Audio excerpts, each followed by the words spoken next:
shut up and dribble. I mean, I don't know if it's necessarily the best football. College football is devoid of leadership. They're students and they're not employees. In order to preserve the character and quality of the product, athletes must not be paid. There's not even a salary to debate. They've been robbing the kids, they've been cheating them, they've been selling their jerseys, they've been stealing their likeness. I think my jersey was one of the top-selling jerseys around the world. A group of Pac-12 players from several schools allowing student athletes to opt out of play during the pandemic without losing eligibility or a spot on the team. Now we're changing it from us, from we, from my university. Prohibiting any COVID-19 agreements that waive liability. To then, okay, it's not about us, it's not about we, it's just about me. Creating a task force to address social injustice issues. And yes, I know we live in a selfish culture where it's all about us, but we're just adding and piling it onto that. And directing 2% of conference revenue to support financial aid for low-income black students, community initiatives, and development programs for college athletes on campus. The National Collegiate Athletic Association, or NCAA, is slowly burning,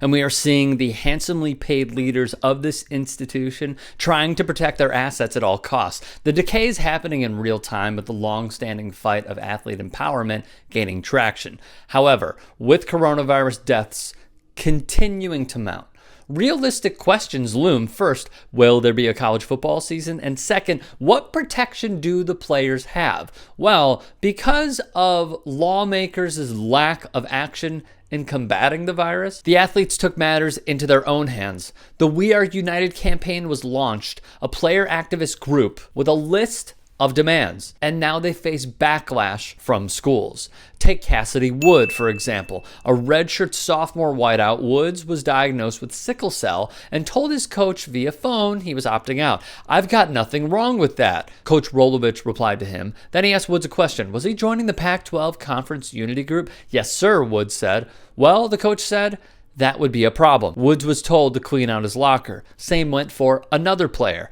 Dallas Hobbs, a redshirt junior defensive end, all because they had joined We Are United. Woods said several teammates were cowed into not opting out because he said they felt threatened.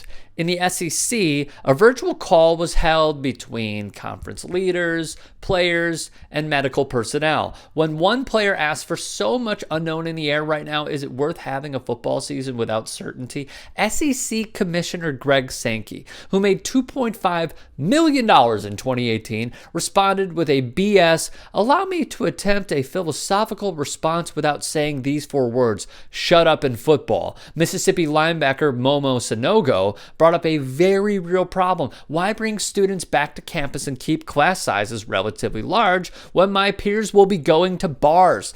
Their answer was appalling. If students don't come back to campus, then the chances of having a football season are almost zero. Money, money, money, money, money. Their next one, be a better leader. The best thing that you can do is try to encourage others to act more responsibly and not put yourself in those kinds of situations. Sit at the back of classrooms and don't engage in close conversations. The World Health Organization rebukes this sentiment, per the New York Times. In the Big Ten, the novel coronavirus was found in 15 Rutgers players, 8 Penn State players, 16 Michigan State athletes.